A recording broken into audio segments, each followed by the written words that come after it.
The outlook for the national economy is of importance to the budget strategy of Tobago because the Trinidad economy is the source of much of the transfer on which Tobago relies and much of the inflation the island imports.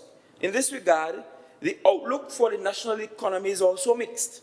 Like other petroleum exporters, Trinidad and Tobago enjoyed relatively high energy prices in 2021-2022, which will continue onto fiscal 2023.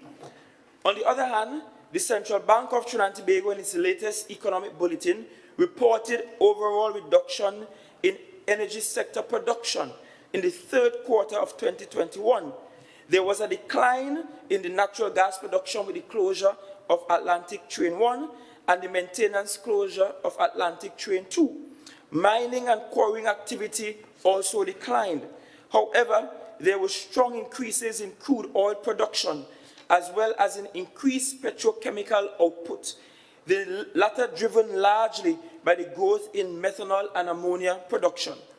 For the third quarter of 2021, the non-energy sector also experienced mixed fortunes, with increased activity in the transportation and storage, finance and insurance, and the manufacturing sectors.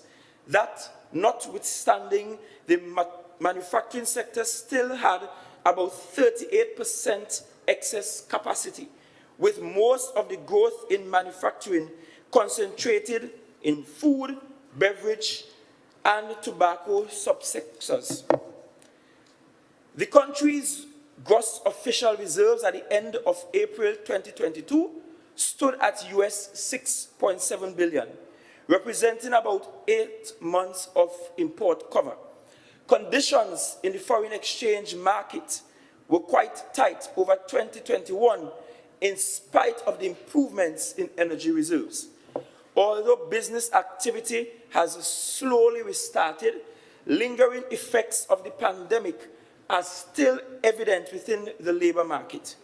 The Central Statistical Office recorded a 6.5% unemployment rate in the first quarter of 2021 as compared to 4.2% 1 year before.